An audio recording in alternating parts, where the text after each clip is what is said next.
Hello, my dear friends. Operator Starsky here. It's such a pleasure to see you, my friends. It's so cool that I started streaming again. I missed you, you know that. And today we will talk about the United States Agency for International Development, a big agency operating in Ukraine since 1992, I believe. So, what is it? Because USAID was often positioned as an organization that finances all kinds of, I don't know, like revolutions, celebrities coming to Ukraine, Martians striking Russian, I don't know, kindergartens and stuff like that. But generally, the myth that was shared in all sorts of media was that it's literally just an organization that grabs the taxpayers' money in the United States and literally like sows them around the world, parachuting them over Ukraine and stuff like that. What is their reality? I can talk a bit about it because I was an insider. I worked in several projects of the United States Agency for International Development back in 2000s, 2010s. I would like to speak more about it. You know about me at the Revolution of Dignity, you know about me as a cop in Donbass, you know about me as a military in Donbass, and not only there, but I had a peaceful life before becoming a military, and I miss it, of course.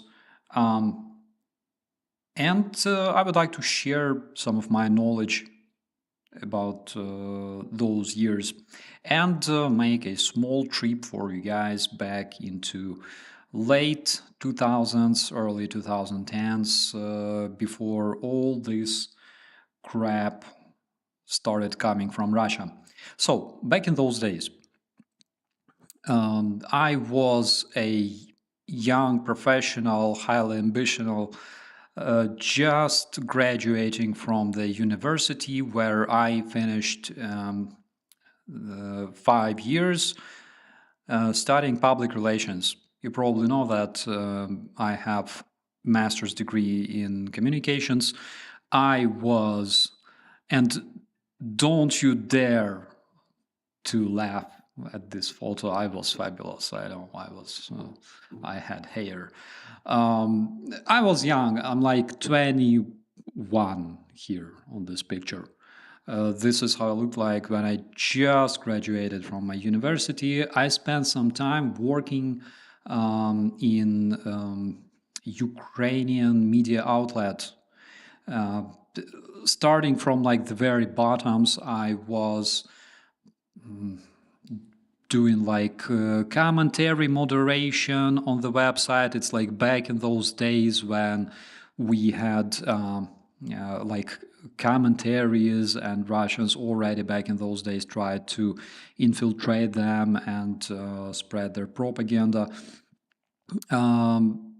So I wasn't. And also I worked in some of like not really popular Ukrainian newspapers, Nation and State. It was the name. I wrote like a bunch of publications there, but again, it was like a start. So back in those days, there were vacancies, like job vacancies, posted like everywhere in the Ukrainian newspapers. And the best place to search for vacancies in international organizations, in the USAID projects, was in Kyiv Post, actually. Back in those days, of course, I never even predicted that I would be like posted in Kyiv Post myself. So there were a bunch of vacancies. You could often find vacancies from USAID projects, World Bank, all kinds of different organizations, right? And I found this announcement from the project of the USAID called Municipal Budget Reform Project. So what was this project about? Back in those days, Ukraine still used like the local governments in the oblasts of Ukraine. They still used that old Soviet-based system of budgeting, right?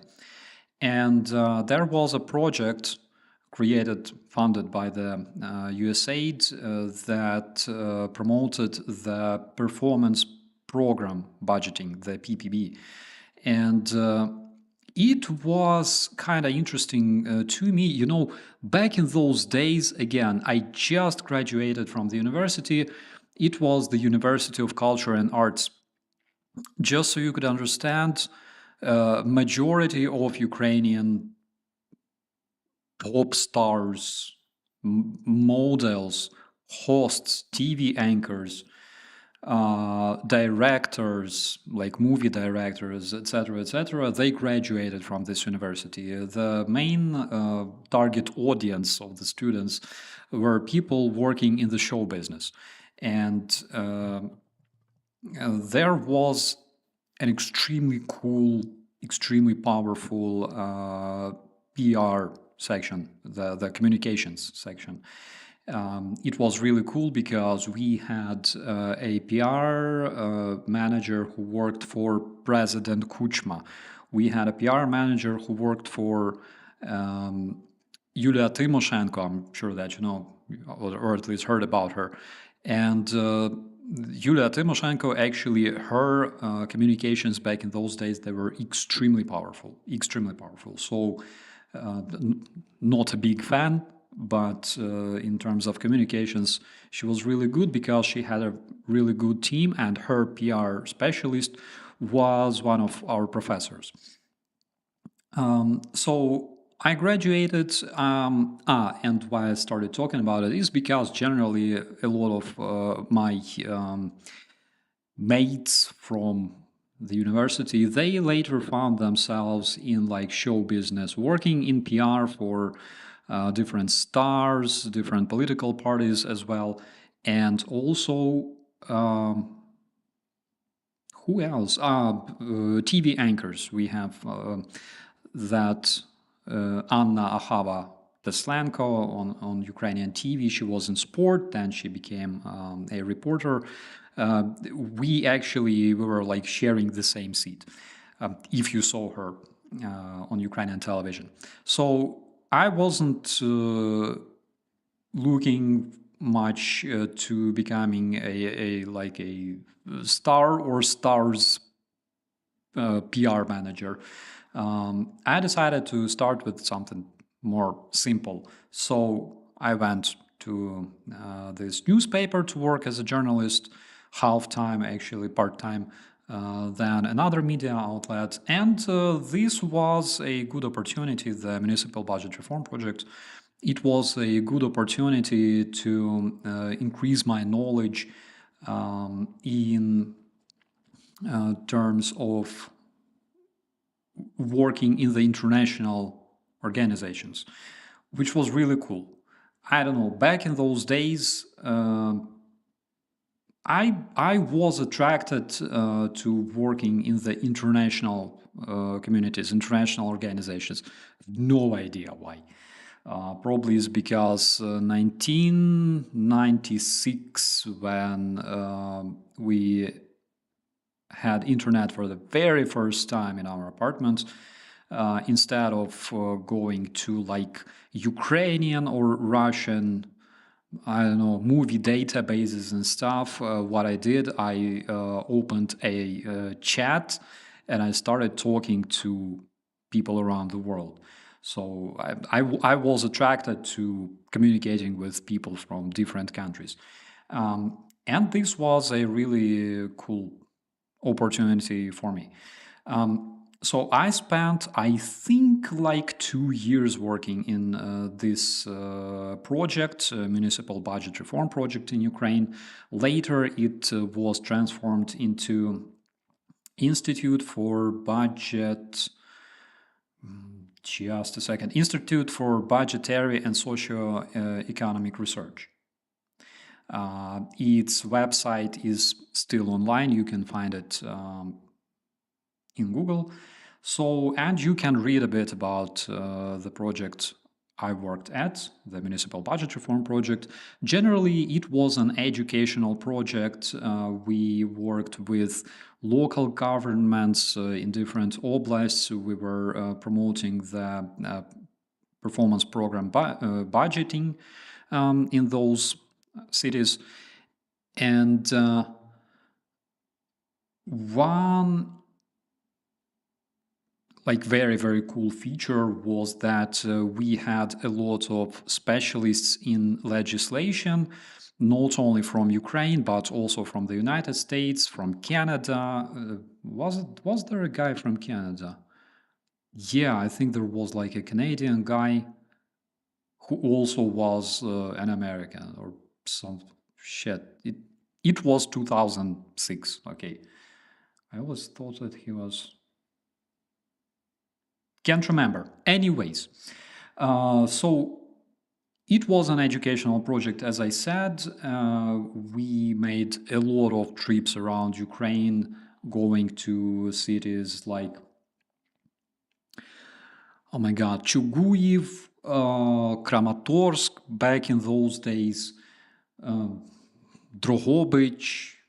We were in partnership with a whole bunch of Ukrainian cities, not just regional centers, but all sorts of them. And it was really, really interesting. My salary back in those days, because again, I was not a manager. I started as an assistant of our communication manager.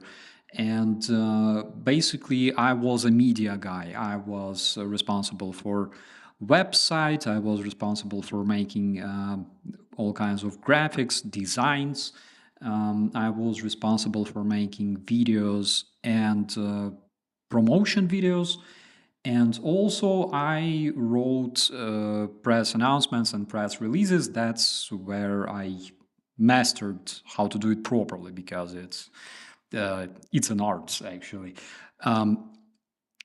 And what I wanted to tell you was that my salary back in those days, because again, the Russians are trying to convince you that, I don't know, USA just shoots the money using artillery, at people, and just my salary was whooping $700 a month. Whooping back in those days, 2006, 2007. $700 a month. It was okay for Ukraine. I think it's still okay for Ukraine. Maybe if it's like a family of one and a small dog, maybe. But I bought my first guitar from that salary. I was happy. 2008, I was seduced by a better offer from the World Bank Group. And I worked in the World Bank Group. It's a different organization for 2 years, until 2010, I believe. And in 2010, JC says 2006 it was low, then average would be $1,000. I agree on that, but for Ukraine, I don't know. For back in those days and even today, 700 for Ukraine. If you are alone, for example, if you don't have a family, if you're like I was back there, 21, it's not bad. Okay, you will survive, definitely. 2010, I joined another project. My contract in the World Bank finished, so I joined the Municipal Municipal Heating Reform Project in Ukraine. Later, it was renamed into Municipal Energy Reform Project. And this project, again, for a young dude, it might, and ambitious dude, it might not sound as something extremely exciting, because people my age would dream about, I don't know, show business, television, whatever. But I already had a lot of good friends in that community, in the international community, a lot of good specialists, Ukrainian specialists, American specialists, and I learned about the municipal heating reform project in Ukraine. So this project was aimed at developing Ukrainian heating system, because back in those days, as you probably know, a lot of Ukrainian cities have a central heating system. There's usually like a heating plant or heating and power producing plant. And then there's like pipes going to the houses under the ground, providing heat. In Germany, for example, it's different, right? So I started working there. The main mission of this project was improvement of energy policies. It was development of energy efficiency, because again, people in Ukraine were not really educated. Okay, I remember back in those days, you could see those photos, and our guys actually did it with thermal camera. They literally went out in winter and recorded an apartment building, a multi-story building. And they saw literally, a bunch of opened windows and heating streaming outside, because people didn't really know how to save the heat, and other people, they were freezing all the time because they didn't know that they need to insulate their windows and other things. So we were educating people. We worked with, again, with local governments. We had a lot of specialists who worked on changing the legislation, on improving the current legislation in Ukraine. And we had several target audiences, that is, being the local governments and the general population. So we were making announcements, video, like promo videos, social advertisement, that's the word, on the TV, aimed at teaching people how to keep their apartment warm, right? We didn't work much with green energy. I admit, I believe that there were different other projects of the USAID dedicated to this. Our project was mainly aimed at the heating reform in Ukraine, the existing heating system, because instead of like, there's nothing easier than like literally installing a stove in your apartment. Just throw a bunch of paper and firewood and you have heat. But that's not a solution, because in Ukraine we had pretty much developed heating system, right? Central heating system. So it was our main mission to educate people on how to keep their apartment warm, how to save energy, and also educate companies providing heat to the population, how to make this efficient, how to reduce conventional energy consumption, and reduce expenses for energy carriers and things like that. And I believe I worked there for almost 2 years as well, before 2012. After that, I went to work in strategic communications agencies. I shifted my target audience from local governments to my God, we worked with Sony Ericsson in Ukraine later on. We worked with different Ukrainian TV channels, and then I went to work in the on the TV channel Ukraine. But those are two projects of the USAID that I worked at. There were lots of them, actually. There were whole programs of USAID directed at marketing reforms, directed at democracy reforms, management, economical development, energy infrastructure development, health, of course. Currently, when you go, when you visit any Ukrainian clinic, any Ukrainian hospital, you always see equipment or informational banners with USAID stickers, because USAID was helping Ukrainian health sector like crazy. The aid was absolutely enormous, and again, that is way before the full-scale invasion. And also education, also social development, those sectors were also developed or funded by the USAID. I believe that since 1992 and until probably 2023, I'm not sure about 24, but until 2023, USAID, like the whole aid in terms of finance of USAID to Ukraine, made it approximately $1.7 billion since 1992 until 2023, I think. I might be wrong. $1.7 billion. In terms of funding, financing those projects, that was less than $2 billion. Again, $2 billion in terms of military support, if you're fighting against such terrorist regimes as Russia, that is probably not a lot, right? Currently, we are talking about hundreds of billions of dollars that were delivered in weapons, in equipment, in vehicles to Ukraine, so Ukraine could defend itself against Russia. But in terms of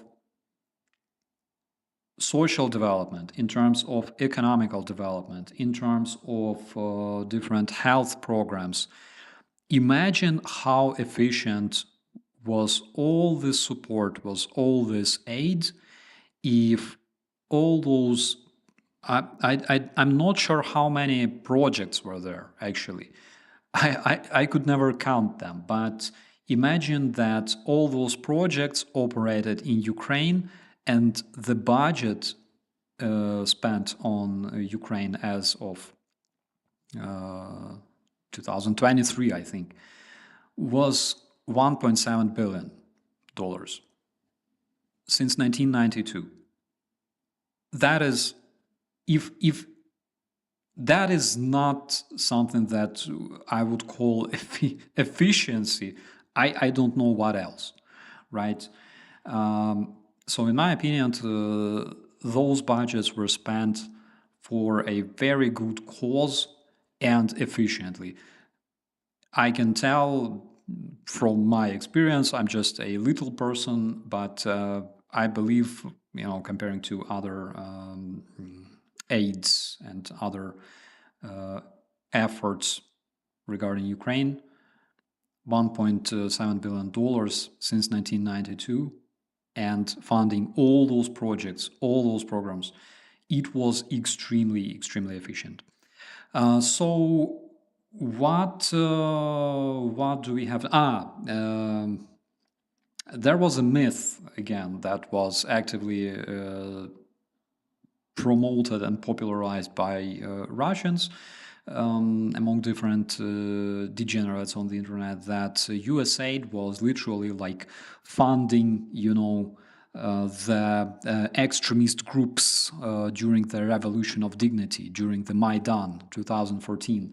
So it's literally like, there were those secret agents with, wearing jackets with those logos of USAID, and they were like, yo, you want some money? Here, go and remove Yanukovych, right?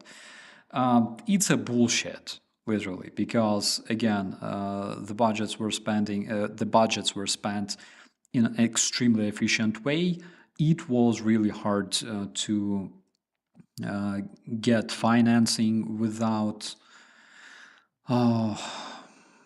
explaining in details what do you want to do with those finances, with those grants. It was impossible to use them in a bad way, right? So also, like, USAID, one of its missions in Ukraine was developing democracy. We had several institutions that, again, provided different legal solutions. They worked with legislation, a lot of different educational institutions that were funded by the USAID to promote democracy, to promote democratic values and things like that. I cannot even imagine them literally working with extremists. Extremists, oh my God. 2016, in January, Yanukovych and his pro-Russian party, they adopted a law that recognized me and other people on the Maidan as extremists and terrorists. Actually, you would receive more years in jail for participating in the revolution than literally for murder. I swear. It was, I think, 16th of January, 2014. And it was so funny, all the people on the Maidan who came there with like their kids, having tea or making tea for other people. They were recognized by the pro-Russian crooks as terrorists. It was fun. But again, when you hear same narratives coming from other people, you understand who those people are. So, as of this moment, we know that the financing of USAID projects is closed. I think it's not good for Ukraine. Why? One of the reasons is that United States funded several projects that were investigating Russian war crimes. And I'm not even mentioning the fact that there were other projects, especially in the health sector, that were aimed at helping people with different needs, people who required like different medicine and stuff like that. But also there were several projects funded by United States Agency for International Development that were investigating Russian crimes. And those projects, unfortunately, were left without financing.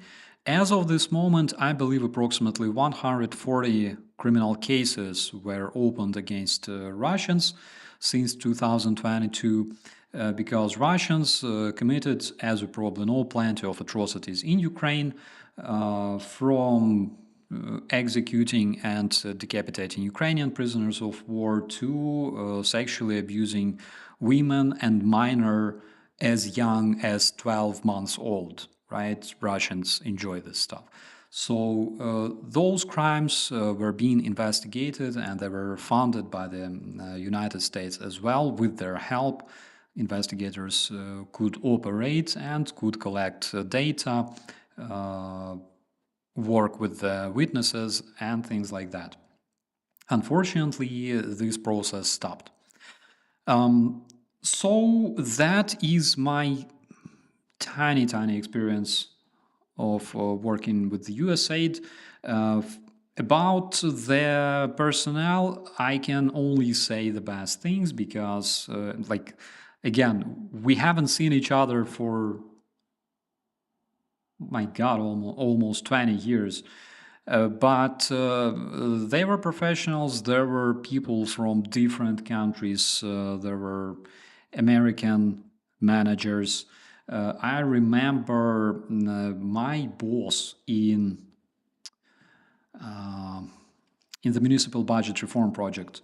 My first chief was Robert Bodo. I'm not sure if he was Czech. I think he was Czech or Slovak. I don't remember. And later he was changed by another chief of the project, Bill Tucker. And I hope that he feels well. I gotta Google if he's okay. Yeah, because he was like, not sure what his age was, but I hope that he's doing fine. Okay. These war crime investigations are going to stop now. They won't going to stop because general prosecutor office in Ukraine still works. We still collect data. There's also international investigators working on collecting data and evidence against Russian war criminals. But there were several projects that were a big help to Ukrainian law enforcement and Ukrainian prosecutor. Unfortunately, they don't operate anymore. They will stop. I really hope that their operations will be renewed, because without it, it's always better when you work in the team, of course.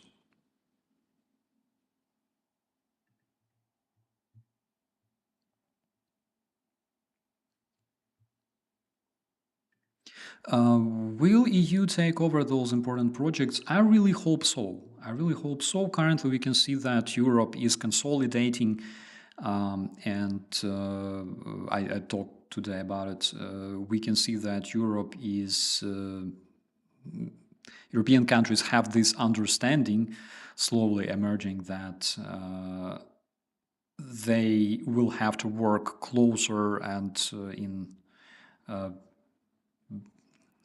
more effective cooperation if they want to survive. They have a big terrorist country, unfortunately sharing the same continent with them and having some extremely atrocious ambitions. So I really hope that Europe can help as well. And of course, there's a lot of programs and a lot of funds in Europe that aim at promoting democracy, democratic values, and I'm sure that they will help Ukraine as well. Also, the World Bank, also the European Bank for Reconstruction and Development. Those organizations still help Ukraine. Nothing really stopped, as far as I understand. Yushchenko was almost assassinated by Hulo back in 2000s. Did that surprise you that Russia tried to take down Ukraine's president back then? Actually, it didn't surprise me. So he was poisoned, and after that case, we saw different cases of Russia literally poisoning people. Litvinenko and Skripal family in the Salisbury, and many other people. Budanov's wife, by the way. So it didn't surprise me much. Back in those days, I was aware that Russia is not our friend. And why would it be, right? It was already, I think, it was already after the Tuzla conflict. So there was this tiny uninhabited island of Tuzla, not far from Kerch, right? And Russians already tried to annex this island back then. It was 2003, I think, 2002 or 2003. Russians already back in those days tried to annex Ukrainian territory. But luckily, Ukrainian government back then managed to stop their attempts. And 2003, Putin signed a memorandum with Ukrainian President Kuchma, recognizing the territorial integrity and borders of Ukraine. 2003, Putin himself signed this agreement recognizing Crimea and Donbass as part of Ukraine. And over the years, in different interviews, I have it on my channel as well, Putin was saying that we are not interfering with with Ukraine's internal politics because Crimea, Donbass, that is part of Ukraine. Ukraine is a sovereign nation. They are good people. We are not, we are not enemies. It's their stuff. And only several years later, he said, Crimea was always Russia. Because why? Because you know how to tell if Russian is lying. It's when his lips start moving. I've heard that like in 2008, by the way, from an American. And he was right.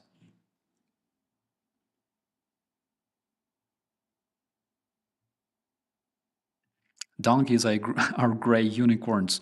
Absolutely. Absolutely. Donkeys, that's just the most massive case, actually, because throughout years since 2022, I already saw several cases of Russians utilizing deers, horses, and moose. Moose, one case, but I remember it.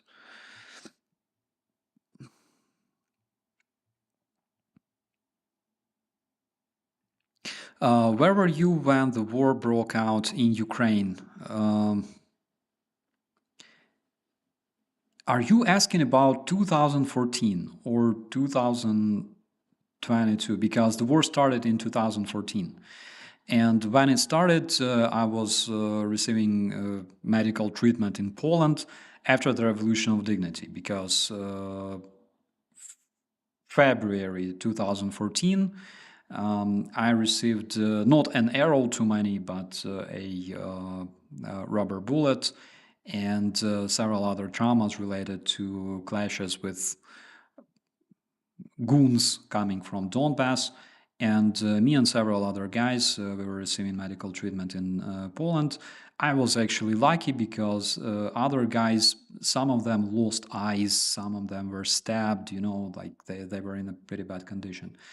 And then my friend was taken as a prisoner in Ilovaisk, and that is when I returned and enlisted into the police battalion Kiev 1. So since that time, I served in Kiev 1 but Special Force Police Battalion, and 2016, after 3 deployments to Donbass, I joined the National Guard. My friend, miraculously, he got released during the New Year exchange, 2014-2015. On a New Year, they got exchanged. We drank for 3 freaking days, I think, maybe more. I was so happy to see him, and later he established a rehabilitation center for Ukrainian veterans and Ukrainian wounded veterans. And unfortunately, I believe 2019 he died. There was some kind of infection with his lungs or something. Literally, he told me all kinds of crazy horrors about being in the Russian captivity, and those horrors were confirmed every single time after Ukraine exchanged prisoners and our guys returned already since 2022, and they were saying, yes, it was crazy.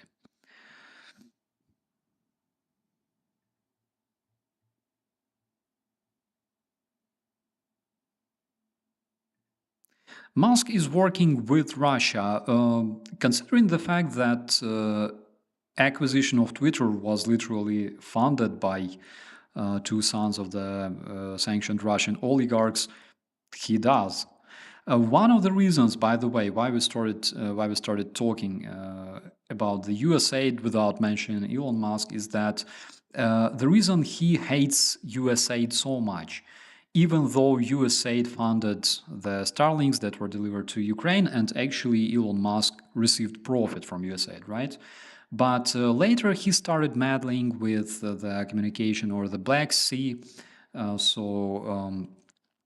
You cannot interfere in the military operations of a different country, right? You cannot do that. But he did. And later there was an investigation. Actually, Slavy on her channel, she explained in details what exactly happened. And Elon Musk was not really happy because Pentagon told him, dude, don't do that again, okay? And Elon Musk stopped turning off Starlinks. The reason the USAID launched the investigation was that they noticed Starlinks used by Russians. So how did Russians acquire Starlinks and how could they even use them? That was a good question. And that is the reason why Elon Musk hates USAID so much, even though USAID oh my God, if Russia had an agency like USAID, I think we would be effed big time, right? Or who knows? But USAID operating in different countries of the world and helping develop democracy and develop other sectors, uh, it's something global and something that, I don't know, rarely happened in the past. So that's the reason why Elon Musk hates USAID and wants to close them, because he doesn't, obviously, he doesn't want the investigation to continue. We will see. Personally, I don't think that that Elon Musk should be allowed doing those things.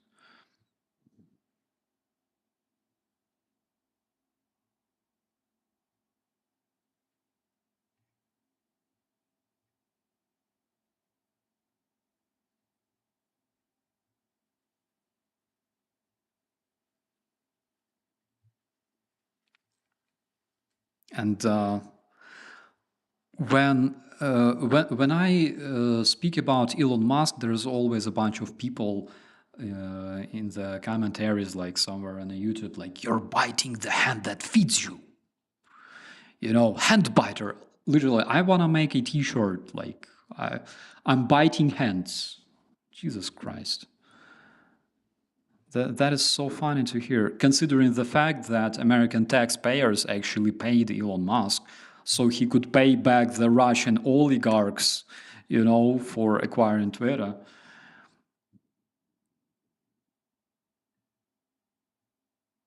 Why did I close this commentary? Ah, here it is. RT does spend a lot on disinformation dissemination, but nothing compared to USAID. We were talking about those numbers. I believe the numbers were something like $2 billion a year. Yeah, yeah. Comparing to USAID that barely spent $1.7 billion since 1992 and implemented a lot of development projects in Ukraine. Uh, yeah, that is absolutely crazy.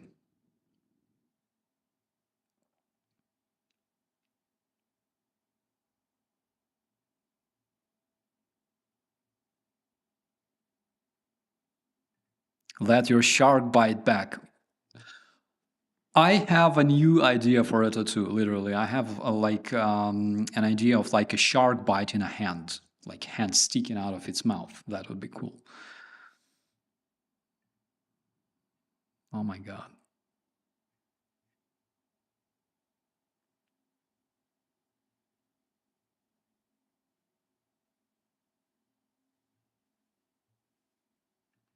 Musk also hates USAID because they fought the apartheid regime in South Africa. Um, could be, of course. I don't want to comment his salutes. It was discussed by many other YouTubers already hundreds of times. I won't say anything new. But I think Sigmund Freud could explain that.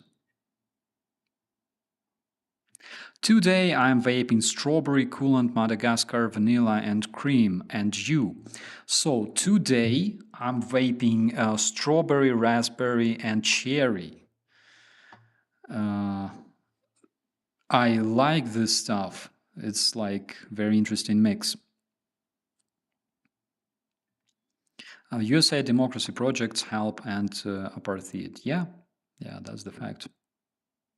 Will you drop some new metal tunes when the war is over? I think I will. I think I will. Because why the hell not? Actually, currently you probably understand how my studio looks like, judging from the echo, right?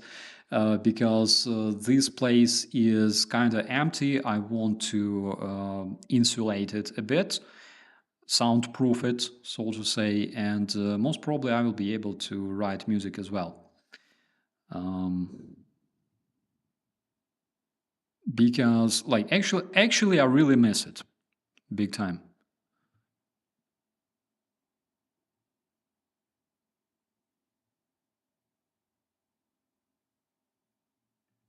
National debt and expenditures are public info. Feel free to go look. Yeah, absolutely. That's a really interesting information, by the way, for my friends.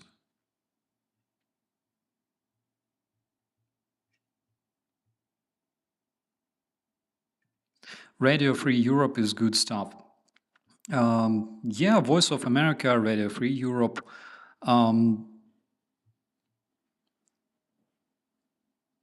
I cannot say that I was like the biggest fan and biggest subscribers, but I was finding some really interesting information on their resources from time to time. I know some people who worked in the Voice of America. I respect them. Um, you know, if you want to make your country strong, okay, like I'm not trying to give advices, right? But I'm just thinking logically. If you want to make your country strong, your influence, your agenda in other countries, in the rest of the world, strong, right? If you want people to listen to you, you need to have channels to talk to those people. In Ukraine, for example, we had a TV channel called. It was called UATV, by the way. Later, it was renamed to Dom, or the Home, and now it's back UATV. That's what I work as an observer, if you didn't know. So this TV channel was aimed at international audience in the beginning, and then when President Zelensky became a president in Ukraine, they started targeting the population that was living on the occupied territories of Ukraine. So I cannot say how much effective it was, but I can say that the very idea was effective. So if you want to deliver your information, your narratives to as bigger audience as possible, you need to have channels of delivering this information. Look at Russians. Russians have a lot of channels. Sputnik, Russia Today, all kinds of crap. They spend billions on external propaganda, which works because, as you can see, the far left and far right movements are raising in the European Union, in the United States as well. It works. You can see a lot of destabilization in the world due to those informational operations. It works. They have bought farms. Again, it works. So why would you start closing international organizations that already, agencies that already have enormous experience of cooperation with different countries, with different local governments in different countries, with top management of different countries. If you have that infrastructure, you should improve it, right? That is logical. That's what I would do if I was Donald Trump. So it's, in my opinion, it's better than buying Greenland, right? Why buy Greenland if you can have military there? USA did a lot for US soft power and convincing people to see things their way. USAID actually is one of the reasons why Ukrainians would rather stick with the West than with Russia, literally, because I don't think that Russia ever helped Ukraine as much. Like, it's even funny to talk about it, of course, but USA did so much to Ukraine. It's not even comparable to Russian attempts to pretend that they did something for our country, besides the genocide, of course. So yeah, the reason why Ukrainians were looking westwards all the time was because when you open a school book, you, in most cases, will see like this sticker of the USAID, because this book was, the publishing of this book was financed by the American taxpayers. I have no idea what else you can do to prove that you want to be friends, to this nation, other than like printing books for their kids. This is insane. And this was the case even in 2023, I think 2024, even last year, USAID was still printing the school books for Ukrainian kids. It's crazy. And Ukrainians, of course, understand that it's better to stick with people who actually help you, who help to raise your kids as educated persons, right? Than with some freaking idiots making alliances with like such amazing countries as North Korea.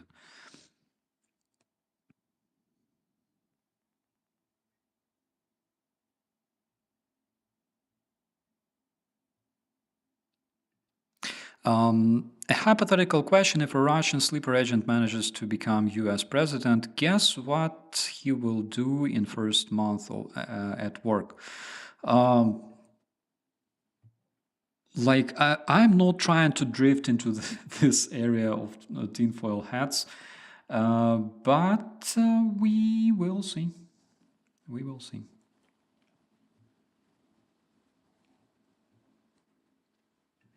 Marcus, you missed 52 minutes. You can watch them again. Luckily for us, this will be recorded.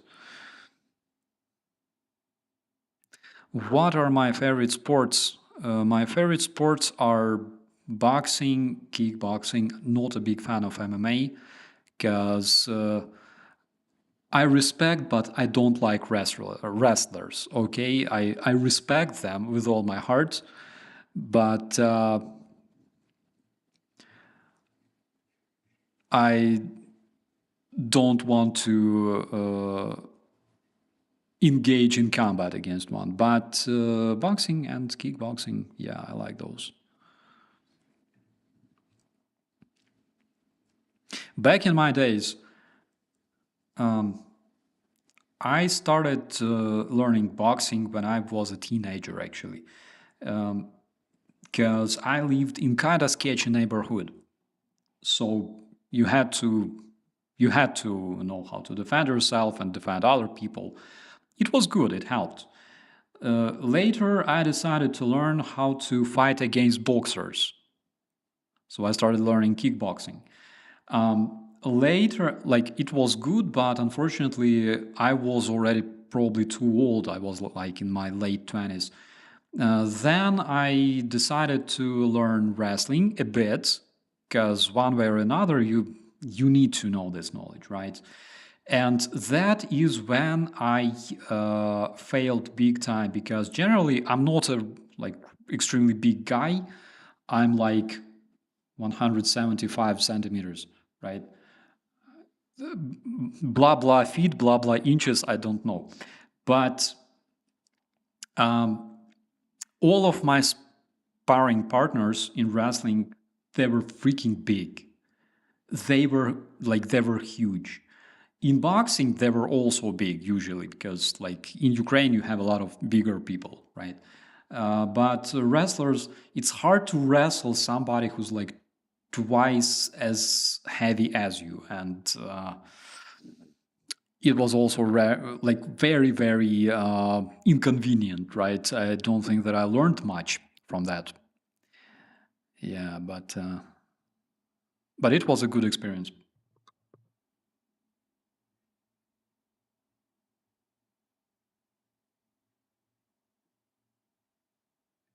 Do you like football club Bayern Munich? I don't have other option rather than liking this club, because wherever you go, they're like everywhere. Actually, German people are extremely passionate fans of football, the soccer, football, whatever. And like you can see them wearing those football scarves all the time. I'm not a big fan of soccer. I worked at the TV channel called Football back in the days in 2011, 2012 in Ukraine. I actually worked at a sports channel dedicated to football, but I couldn't become a fan at all, really. Just I don't like it. Just don't tell it to Germans, okay? Because they will kill me. They will send me straight out of the country.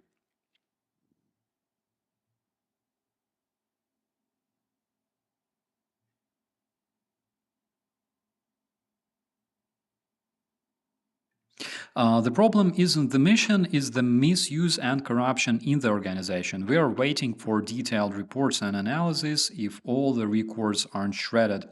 I don't know why they should be shredded. There's Samantha Powers who keeps all the reports. They go straight to the United States, and I don't know what can be shredded. They're still there. Emails cannot be shredded, they're always there, and you can see how they're used. I cannot remember cases of misuse, but again, I wasn't working in the USAID itself. I worked in the projects. Again, if you call my salary in 2006 in the USAID project misuse, and my salary was like $700, I don't know. I don't know what to say.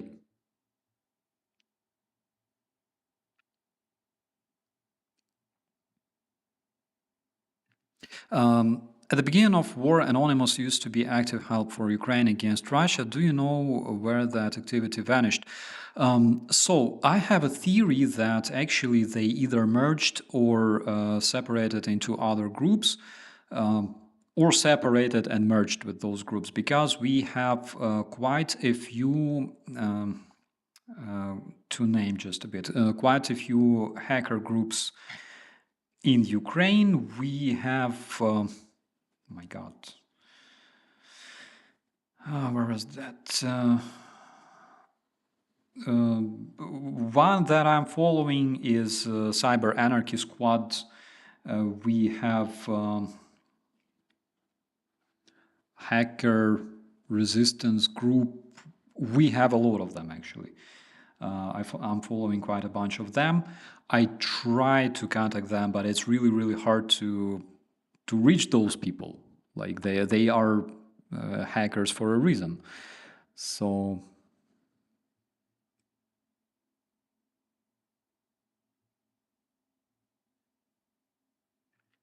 Is it true that a new ship in Russia is sinking near St. Petersburg? It is true. We have a report that a ship loaded with coal and I believe oil is sinking, and unfortunately, we have another case of Russia polluting environment. Um, the problem with the Russian shadow fleet is that vast majority of those vessels used by Russians to smuggle their resources, they lack insurance, they lack proper maintenance, and they lack insurance. That's why, like, whatever happens to them, Russians don't care, but Russians are polluting the environment. You probably know about that disaster that happened in the Black Sea. It also was a big impact in the Azov Sea when Russian ships leaked oil, and those beaches, the occupied beaches of Ukraine, they're still polluted big time. Also, there is pollution. This pollution reached Russian beaches as well.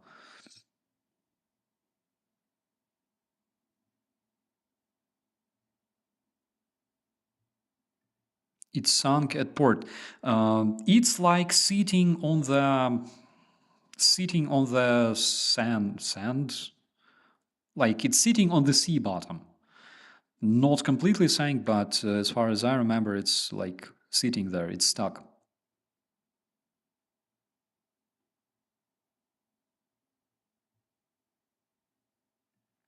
Yeah, the back end bow is sitting on sandbank in port. Yeah.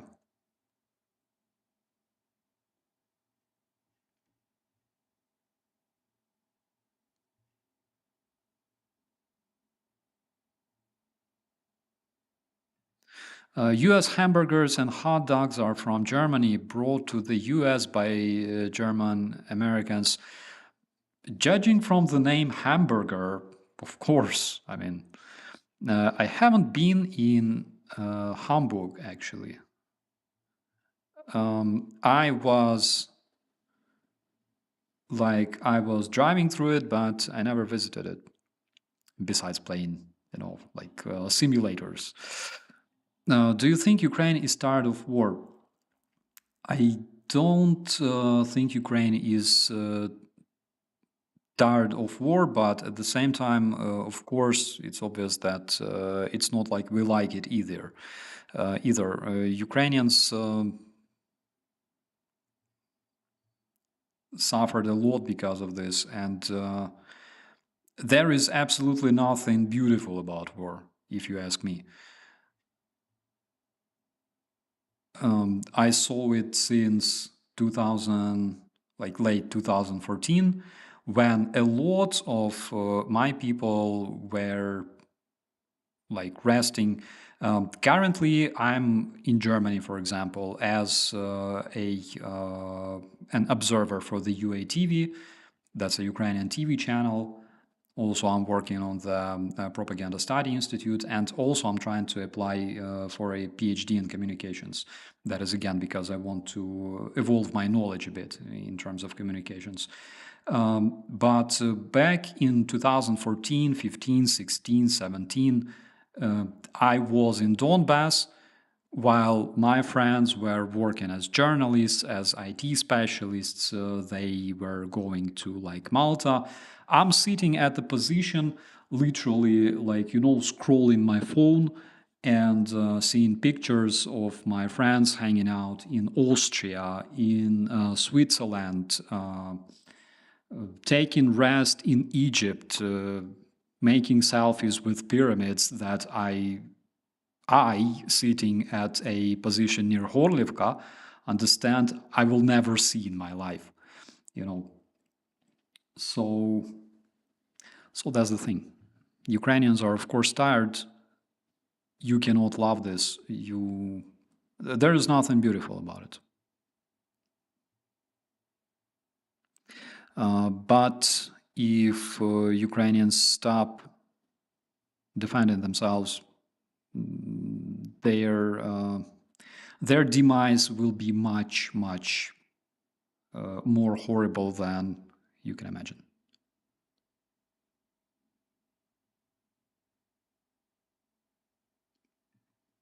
Is Betsy your girlfriend? No, no, she's not.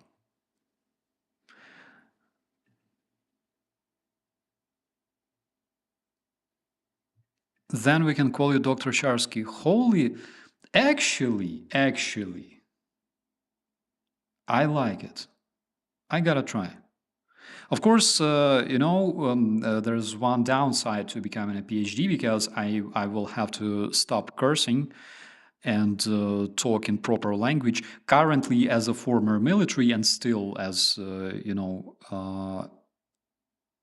captain of the reserve of the Ukrainian army, I can allow myself, but then I will have to speak properly. I'm not sure how good it is.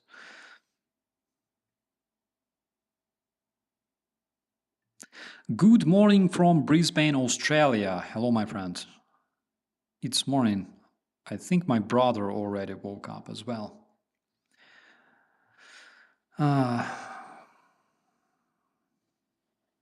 guys, it's such a torture when when your friends or your family are like on the other side of the screen.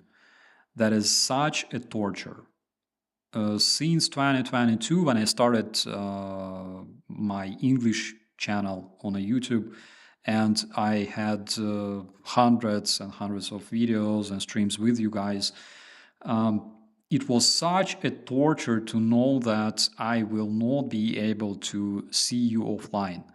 And when I first saw Arthur Ray, then Andrew Mercado, and other people coming to Ukraine with different missions, uh, it I cannot even call it a relief. It will be underrating. It was so cool. So same with my family, for example, because I haven't seen my mother and my bro for maybe 4 years already. No, maybe actually more, because I haven't seen my brother since late 2010s, I think.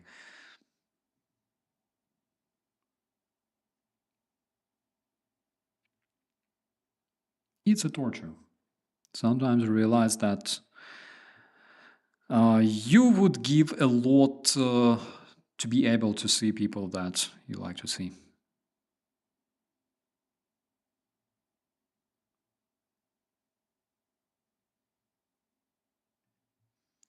Three years of streams and videos being a trip.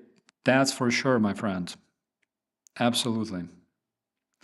And when I look back at those videos that I was making back when Kyiv was under siege, holy crap, it was insane.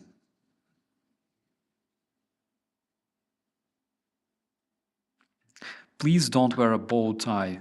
I won't, I swear. Unless somebody sends me one. No, I will not do that. Hello, my friends. You're not late. Everything is recorded. You can watch it one more time. We are in great, dangerous fight together. God bless. God bless you too, my friend.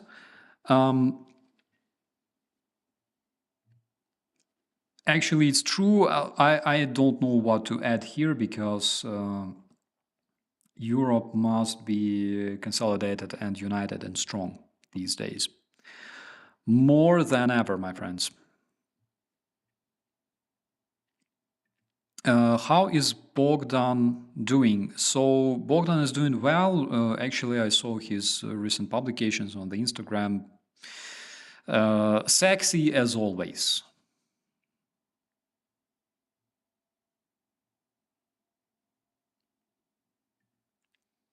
You were the first I got on my feedback then. Yeah, Adam, I remember I just started the channel together with Vova, my colleague from the other brigade. It was during the Kiev siege. And we made like 3 videos, and later I saw people following my channel, and I couldn't understand like what happened, whether I was reposted by somebody or something else. And people in the comments answered that no, like it's literally because we see you in our related videos on YouTube. So I think that the how this thing is called, the algorithm probably decided to like pick me for some reason. I don't know why. Maybe it's because I speak English. Not a good English, I agree, but still.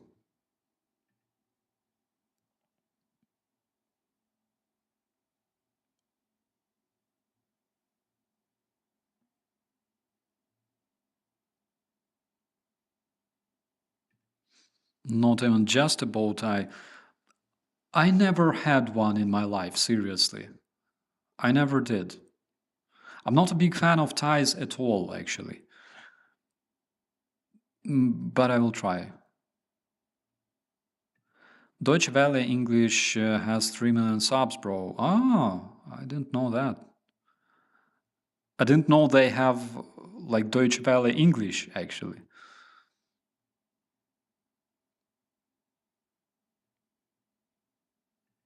It was great watching you learn as you went on your first streams.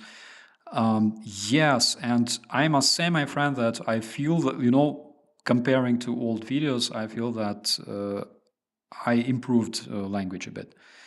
Improved due to conversations, due to streams, but mostly due to live conversations with the shills, with the guys. Yeah, it was cool. You showed up in my feed about 3 days into the invasion. Ruth, I think it was approximately in like March, like middle March, maybe. I think approximately 2 weeks, 2 weeks after the beginning of the full-scale invasion, something like that. That is when we decided that we should post more for the citizens, for Ukrainians, and we also decided that we should create a channel in English. Actually, I don't even remember my first video in English language.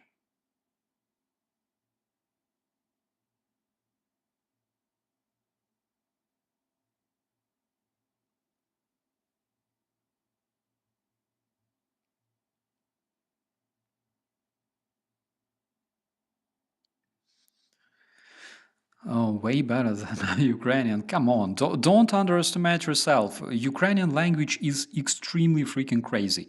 My lady, the other day, I tried to explain her why, for example, two eyes and five eyes, like the S in the end of the word, why the word is different, why we have three types of plural for a single word.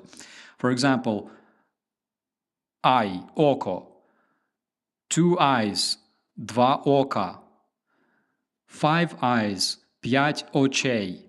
And this stuff, like we have that for every single word, every single noun in Ukrainian language. It's extremely, extremely crazy. It's it's very hard.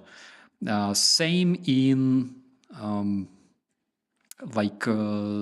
same in Polish, actually, a bit. But we have like 7 cases, and we have a lot of endings that are different for different situation. You have to learn it. It's like it's not logical at all. Some of them are logical, but generally you have to learn it. Otherwise, like you will not understand. Like people will understand you definitely when you speak, no matter if your language is, if your Ukrainian is, know how to call it, no, not damaged, but like primitive, right? But if you want to learn speak perfectly, that takes just so much effort. You gotta do just this, okay, for extended period of time. I remember German ambassador visited Hostomel once, and I was still a press officer with my commander, and we talked with an interpreter, and my commander like he talks with her, and he's like, "Excuse me, I would like to ask, like, who is the ambassador, because I have never seen her." And she's like, "Well, that's me," and she answers in Ukrainian. And he's like, "Really?" She's like, "Yeah." He's like, "Your Ukrainian is so good," and she speaks like from the accent that she's not a Ukrainian, but she pronounces the endings of the words in proper way. And we were so impressed. And she's like, "I'm learning Ukrainian whenever I have free time." It was impressive. I was so much surprised. Like, I know only several people who speak, I know like three people who speak almost perfect Ukrainian. That is ambassador of Germany. That is was he like a Japanese ambassador? I think he was ambassador of Japan in Ukraine. He spoke perfect Ukrainian. And also this guy from, I'm not sure where he comes from. I think from like some of the African countries in Instagram. And he jokes in Ukrainian. He spent so much, time studying in Ukraine, and he learned Ukrainian perfectly. When you see him joking, that is just so cool.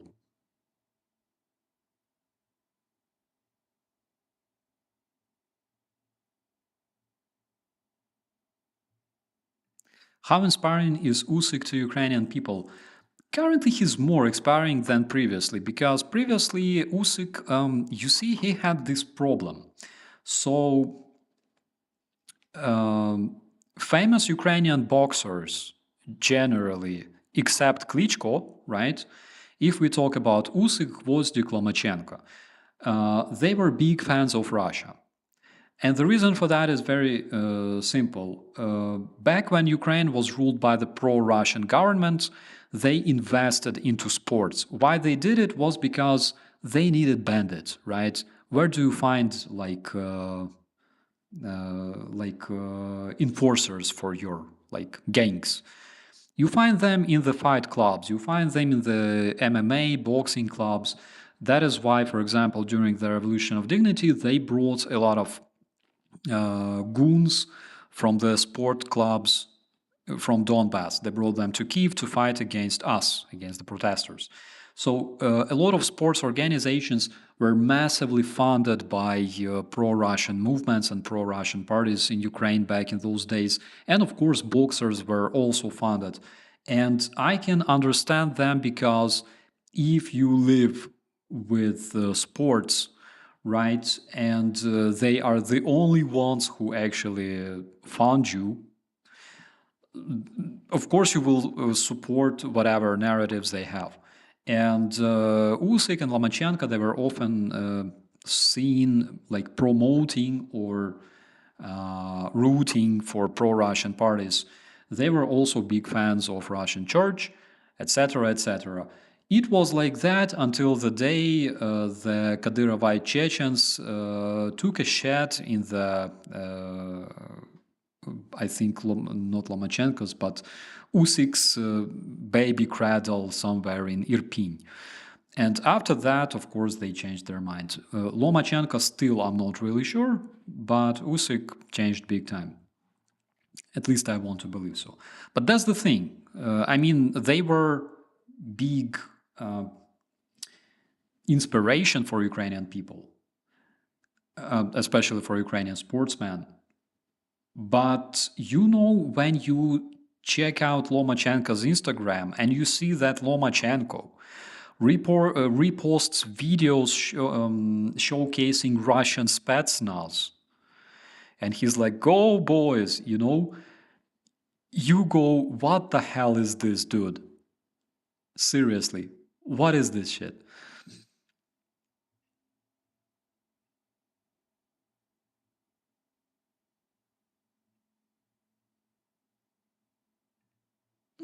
Such great sportsmen in Ukraine. That's the thing. The thing with Ukraine is that generally we have a lot of boxers. Ukraine, if you check out the ratings of like the champions um, of boxing, you will see plenty of Ukrainian flags there, including both Klitschko's, of course. Ukraine is a land of boxers. They say that Thailand is a land of kickboxers.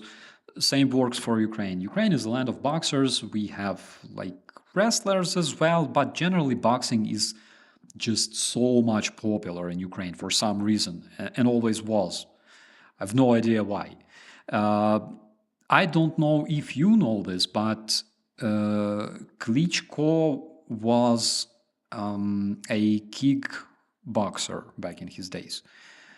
So he can kick well, actually.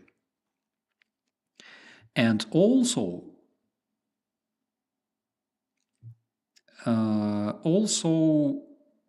I kinda saw Klitschko when I was a kid because Klitschko has a military rank actually, and I remember that I was like I barely remember this. My parents told me that, but we lived in the military dorm at a military base in the Kiev downtown back in those days when I was 7 to like 11 years old, and my father was talking to some of his colleagues in his room, and I was waiting and drawing some shit on the paper. And Klitschko came in. I like he wasn't champion back then, of course, for me especially because I was just a little kid. But I remember that we were sitting and drawing something on a paper. Yeah, and I couldn't even imagine that years after that, in 2020, I think, I would receive a like an award from Klitschko, the mayor. That was insane, but it's a good memory.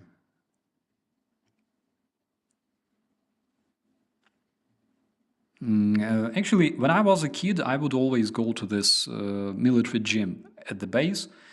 There was a gym for the soldiers, for officers, and they were always working out there. I was like 9, maybe 10 years old. I would often like carry dumbbells, try to like do curls and stuff. And Klitschko actually was training in the gym time to time. So I can barely remember that. I was like a little kid, but I know that it was a fact.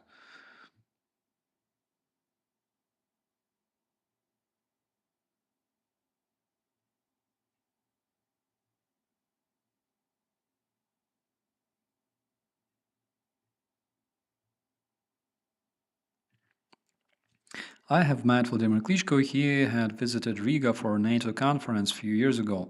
That is cool. I met Vitaly Klitschko. I think they were disseminating the ambulances.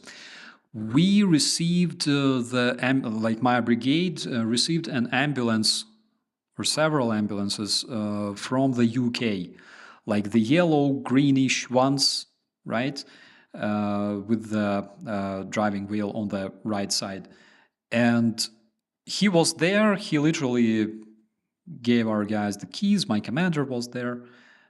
He gave the keys to like our drivers and gave us those ambulances. I think it was like 2022, 23.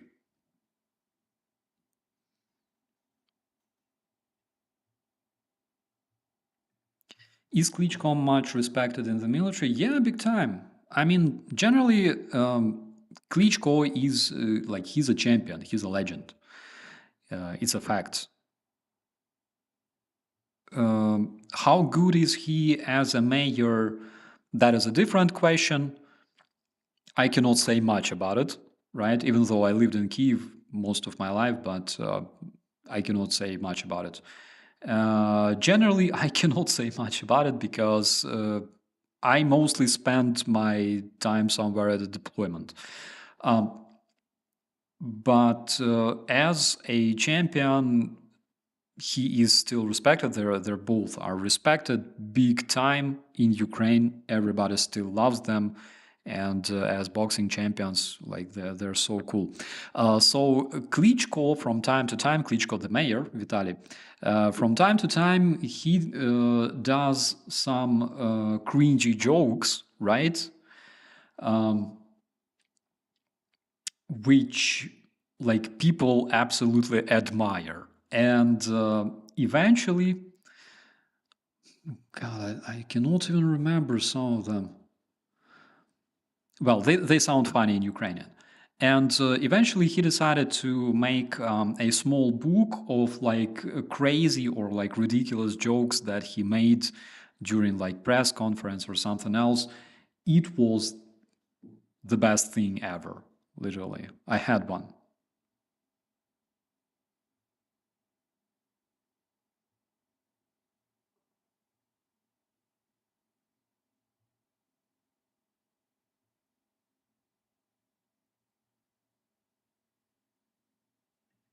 I'm sure their father was Russian military. I don't think so. Klitschko is it's a Ukrainian last name.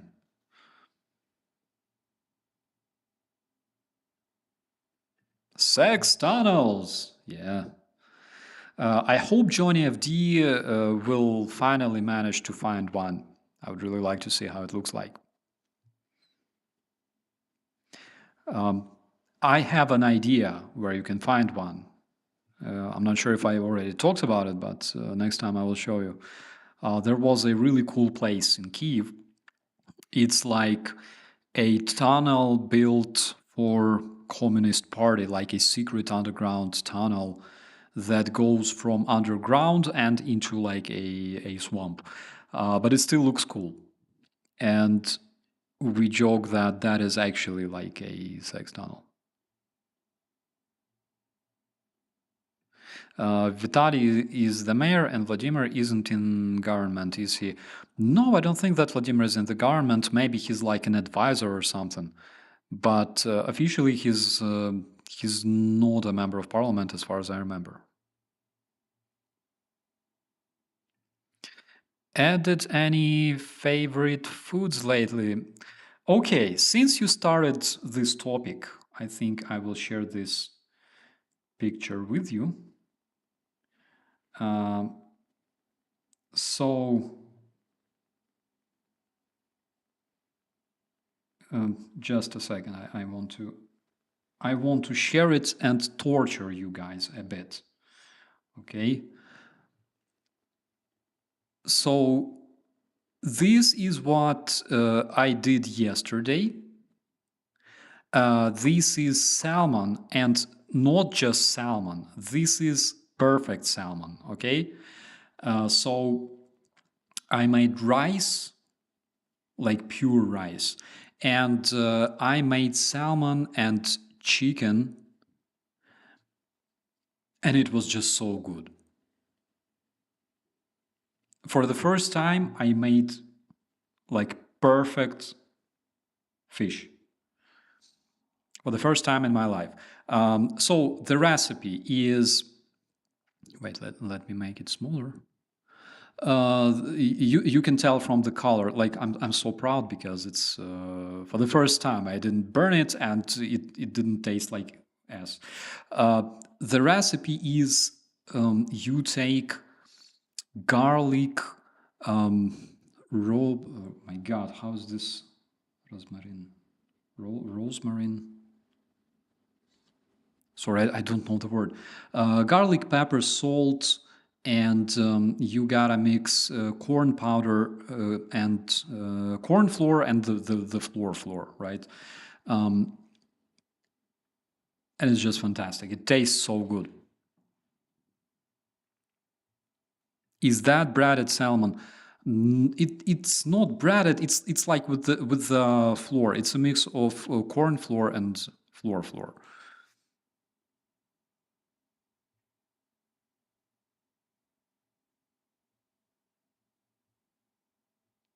Rosemary. I think it's rosemary. I bought two kinds of spice, grass, to add to the food. One is basilic, and another one is, I think, rosemary. Yeah. I think you call it rosemary. Or cornflakes for a crust on chicken. Ah, you can do that. I gotta try now. Okay, I will try next time. Because actually, I didn't know that you can. Eat your veggies. Lisbeth, I swear I'm eating corn a lot. You take corn, and because I learned it from Ukraine. In Ukraine, when you go like somewhere in the mall or like anywhere else, like at a train station, you always pass this small kiosk that smells like heaven. They sell corn. They sell corn in like cups, and you can buy a cup of corn with butter, salt, garlic, whatever you like. That's usually what I like butter, salt, and garlic. And you generally can buy like sweet corn in a store. You drop it in the microwave just for a bit and like until it's hot, and then you drop butter, add garlic and salt, and just mix it. I can eat like kilograms of that. I can munch on that corn whole day. Unfortunately, I'm not buying it like a lot. Corn isn't it? Corn is veggies. I can tell for sure that corn is not an animal. That is 100%. But like technically, if it's not animal, it's veggies.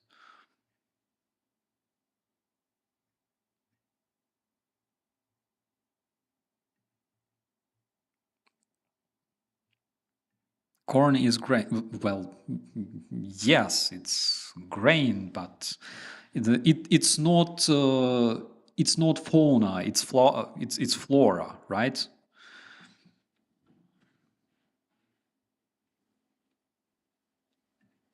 Come to the Netherlands for delicious fish and beer, Heineken. I will definitely do that when I can. Okay, Heineken is very good. The Heineken that I tried in Ukraine, for some reason, it doesn't taste so well. I have no idea why. But the coolest beer I tried in Amsterdam was, I think, Crystal. I even made a picture because it tasted so good, so I decided to make a photo. And it was a zero alcohol beer, of course.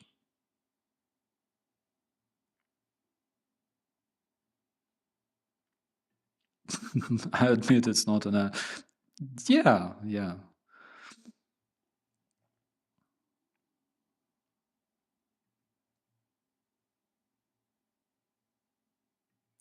According to botanists, veggies don't exist. Really? Oh. Are you talking about corn or quorn? I don't even. Like today, I see this word for the very first time in my life.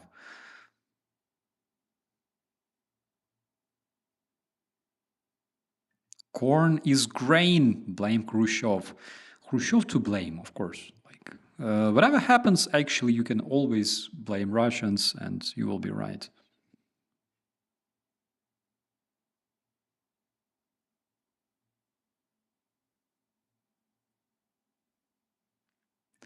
We don't like Heineken in the Netherlands. Why is that? I thought you do. Generally, people, I need to know what is the best beer in in your part of the world. I will save this chat specifically for this purpose, and I will try to find it. Not necessarily alcoholic beer, of course. I don't consume alcohol. little because I don't like it. But I will try to find the zero alcohol and try it.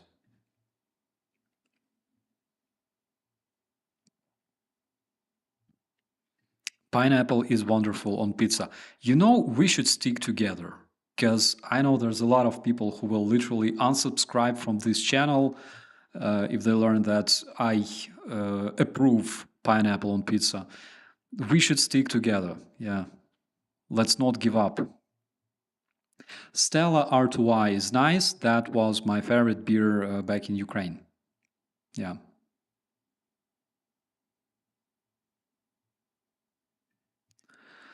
Uh, Grolsch is the best beer in the world.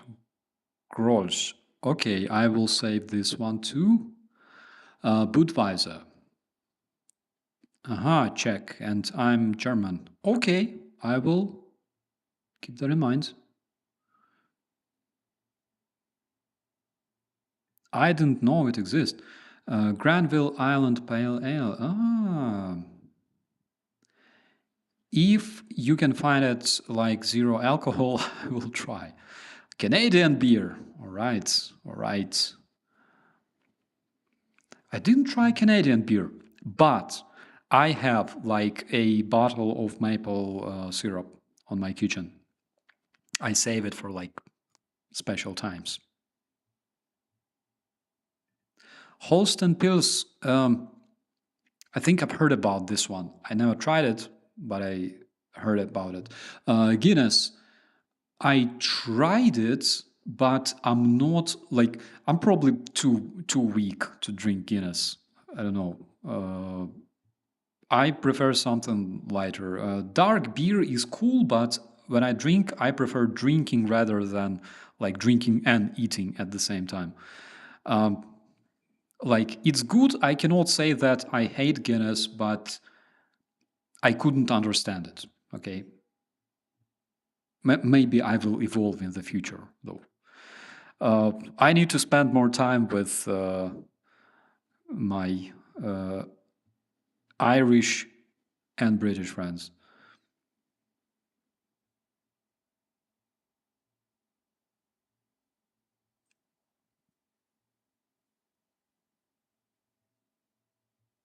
Blasphemy. Yeah, like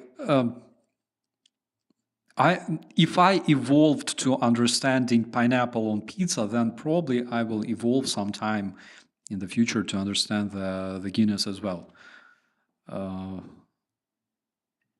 Warsteiner, I tried this one. It's really good.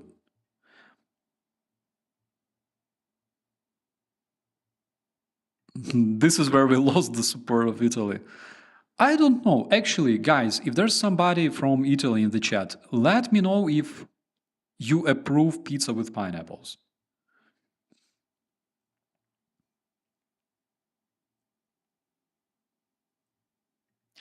In college, I had a roommate who liked black olive and mushroom pizza. That is something that I don't understand as well because I cannot eat olives at all. Like they just taste so bad to me. So I understand that.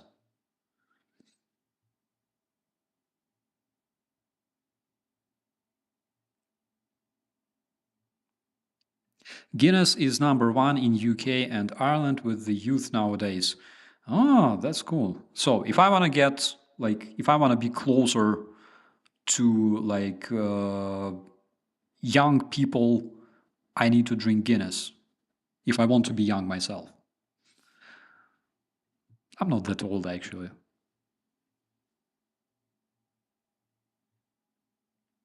But generally, I don't know the Guinness that they sell in Ukraine.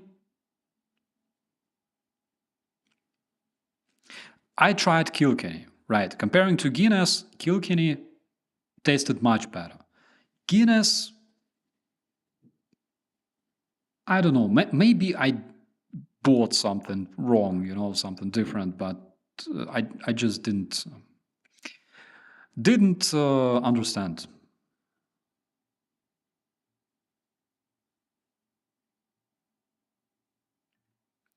Sake is rice wine. I tried this one, and actually, I must say that sake is really good. I liked it. When you drink sake, it has this very, very special taste. It's not that strong. It's you gotta consume it kind of warm. I do like this stuff, even though it's alcohol. Actually, I would drink it. I don't consume alcohol, but I would make an exception for sake. Kilkenny is nice and creamy, but not too heavy or bitter. That's the thing, actually. I don't really like, heavy beer, heavy stuff. I prefer it to be like light. Asahi, for example, Japanese beer, it's like you can drink it like water, and I love it.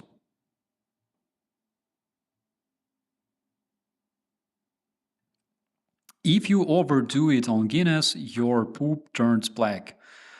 I'll keep that in mind. Thank you very much, my friend. I mean,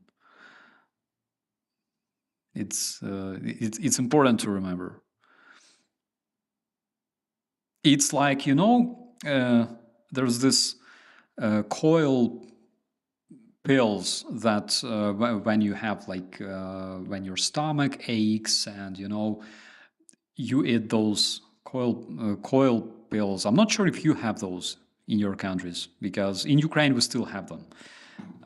Yeah, and after that you can see all kinds of colors. Augsteine oder Reisdorf-Kölsch. Ah. I will definitely save this chat, guys, because I really want to try those. Actually, you know what? I decided that after the war is finished, uh, and I will have opportunity to finally create the content that I love, right? Because generally, every single morning, I wake up and I start my day reading the updates how many children died in Zaporizhia or uh, how many bombs were dropped on Kharkiv or Sumy, etc., etc. It's not motivating at all. But this is what I do. But after the war is finished and I will have opportunity to do what I like with the content, I will probably make this stuff. I will make a show called Eating with Starsky. And I will be going, I will be traveling different countries, meeting people, meeting you, my friends, and we'll be eating something really cool. It will be the coolest cooking show ever, I swear. Paulaner, I tried. It's not bad.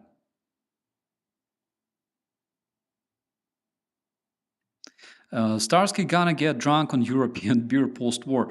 I will get drunk on Japanese sake actually, because that Japanese gentleman from Kharkiv passed me a bottle and it's still waiting for me.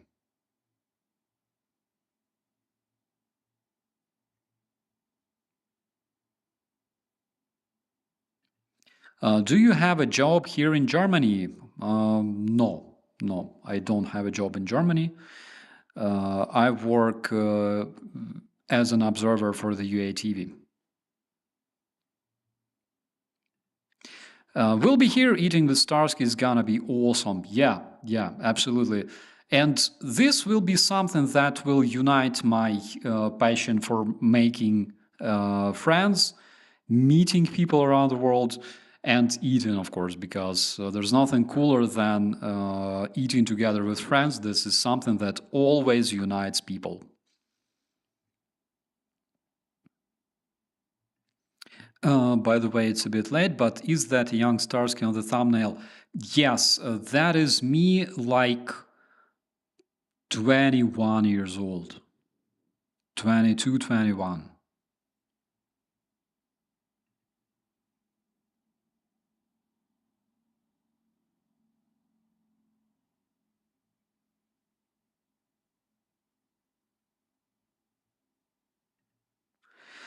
Very high vitamin C in good cider. Yeah, I liked cider. In Ukraine, we have several good good kinds of cider, but generally it's like it's kind of alcoholic. Why I stopped drinking cider was because it's alcoholic.